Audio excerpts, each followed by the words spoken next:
Hello, if you can hear the music in the background, disclaimer, I don't own it. I just own the CD. I'm making lasagna a couple of ways. It's an experiment, so I wanted to share it with you. What I did in here is marinara sauce, hamburger, I cooked it in there first, hamburger and sausage and onions. And then I added seasonings like roasted garlic and red pepper, spices and stuff to that. Now, there's two ways that I'm doing the noodles, because the first one, let me show you here. I got it on a cookie sheet in case it spills over, but there's the first one. Okay, and in that one, for the noodles, I'm using these. They're spinach and cheese round raviolis. Not sponsored, but I'm using those for noodles in that one just to see how it turns out. In this bowl is ricotta cheese, Romano and Parmesan cheese, salt and pepper, and a little bit of mozzarella, shredded mozzarella. That's what's in that bowl. So this is pretty easy. I thought lasagna would be hard to make. You put down the layer of your meat sauce first, and then your noodles, because otherwise your noodles are going to burn. And then you do your one-handed operation here, your noodles. And these, like I said, they're oven ready, so I don't know how this is going to turn out. This is all a big experiment. My friend showed me how to make lasagna, but I've never made it myself. I got my pattern mixed up because I was talking to y'all. No big deal. Now with this, if you make extra of this, it freezes really well, and you can use it for other recipes. That's why I made so much. You can use it for spaghetti. It's really good in spaghetti and stuff. Just make a big pot of it and then freeze your leftovers so that you're not going out to buy, things you may or may not have the money for, especially right now with the pandemic. We're all, trying to stretch our dollars. Sorry about the you-knows and alls. I'm trying to think and talk at the same time, and I must have lost that ability when I was a teenager. I could do that all the time, but I can't hardly now. All right, then the ricotta mixture. And I'm also going to be putting, I didn't make enough ricotta mixture, but that's okay.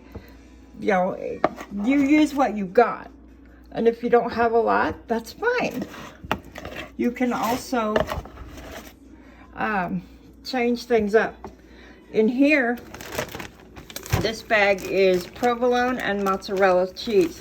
A friend of mine goes to buy it by the big chunk, and then he slices it up and gives me some of whatever's left, which is fine with me because I love cheese. Now, if you're on a bariatric diet, you can do this and leave out the noodles. Or I use gluten-free noodles a lot, so you can find those. But I'm hoping that the lasagna goes good with the ravioli, because it's got, the one I used has spinach and cheese in it. Let's see what kind of cheese, see if it tells us. It's baby spinach, ricotta, and mozzarella. So this should be perfect for this. Now, if you're going to do this, I suggest more than one bag, because I did run out on my big lasagna that's in the oven now. I did run out. So I used, let me find it. I used these for Alfredo. For shrimp Alfredo, I use these small round cheese raviolis. And you can see my store does a 5 for $25, so that's where I get them. Because it's cheap. Listen, folks, we don't have a ton of money, so I'm trying to see if it'll tell us what cheese is in these. But anyway, when you're making shrimp Alfredo, cook these up, cook your shrimp up, and then put the shrimp in the Alfredo sauce. I add frozen peas also, and then mix it all together. But now these, when it says small, they mean small. They're stuck together, but see, they're little bitty. And the others, this bag was bigger, but get 2 of those if you're going to do this, because you're not going to have enough. Now, I'm a big cheese fan. If you're not big on cheese, you don't have to do this. Or if you don't have fresh mozzarella like this, you can use shredded from the store, which also freezes in the freezer really well. If you've got freezer space, so that you're not wasting. You know the old saying, right? Waste not, want not. And I have no idea how this is going to turn out. Hence the reason, if you look in the oven, if you look back at the video of the oven, I put it on a cookie sheet because it's probably going to spill over. As you can see, I'm making these really full. And if you, now what I'm going to do is cook these up, both of them. But then I'm going to divide them and put them in these. These are Pyrex dishes. And these will go in the freezer so that I'm only cooking once a week. And in my freezer, I'll show you what I do.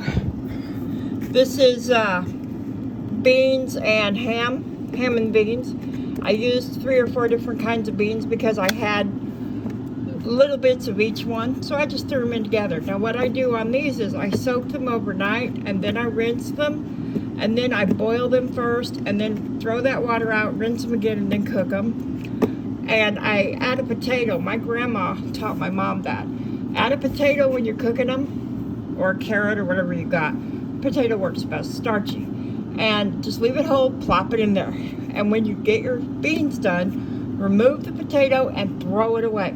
It's going to absorb some of that stuff that's going to cause gas. And these are in double servings, so one will give me about 2 or 3 meals.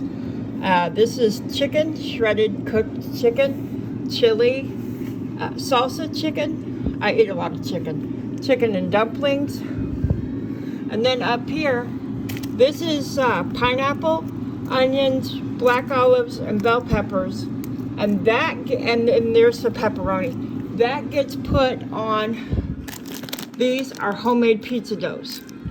Each one's one little pizza. I don't do big doughs because I'm one person. So that's how I do my meals. And these big ones are for guests and stuff, and the little ones are for me, so I'm not cooking through the week.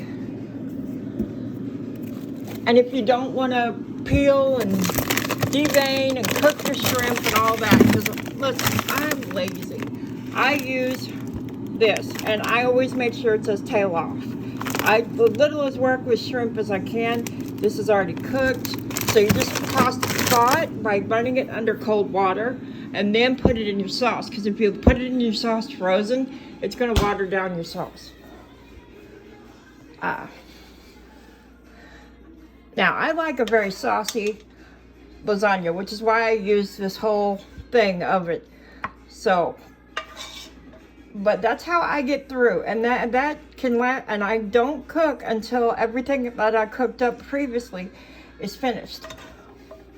And when it's finished, then now see, I'm not going to put any more noodles on this one because this is a smaller lasagna. So I'll just put the cheese on the top. And if you want to brown your cheese, put it on broil for like 5 minutes, if that. And if like this, you run low. I've got a bigger chunk because I also freeze cheese. And I freeze it in chunks so that when I need a recipe, I've got the chunk. But since I need it, now this is pretty thick. So I'm gonna grab a knife and see if I can cut it one-handed. This is pretty thick and I don't need this whole slice. So I'm just gonna cut it. Hey, looky there, one-handed. And just put it there. Now this is thick, so when it melts, it's gonna spread out. So it's no big deal. And that, my dears, is how I get through the week. And now for me, I do a month at a time. This is lemon. I'm gonna make homemade lemonade today. And I wanna show you. My friend etched this. This is tea in it. I'm trying to give you a better idea. She did this for me. I love roses because my grandmothers and grandfather planted roses all the time. So for me, roses have a sentimental value, and I really love roses, and I love my grandparents. So these are in memory of my grandparents. What we did, we got 4 of these, I think. Let me check. Yep, 4 of them. And we got them from the Dollar Tree. And then she etched them herself. And one other tip before I let you go. If I can find it. Oh, there it is. See that up there? That's a votive. And what I do, I can't find my other one, but I put, oh, there it is up there. I take those little punch cups or the little votives and I use them for dip cups so that I can dip out barbecue sauce for whatever, you know, chicken nuggets, for whatever. You dip that out in the little punch cup so you don't have it. Some people are very picky about foods touching, especially if they're like autistic. And I have been diagnosed with high functioning autism, which explains some of my quirks. But some people don't like food to touch, so this works really good. It's a good way to separate your sauces from your cooking. My friend owns a restaurant, so he gets me these aluminum foil sheets, and I'm just going to cover that one. And 350, the oven's on 350 for 35 minutes. Then I'm going to check it. And if it's not done enough after 35 minutes, I'll let it go a little longer. And if you want the cheese browned and it's not brown when you take the foil off, turn on your broil function for like 3 to 5 minutes. Then you got it. I hope this recipe helped somebody learn that lasagna is not scary. Have a good day, everybody.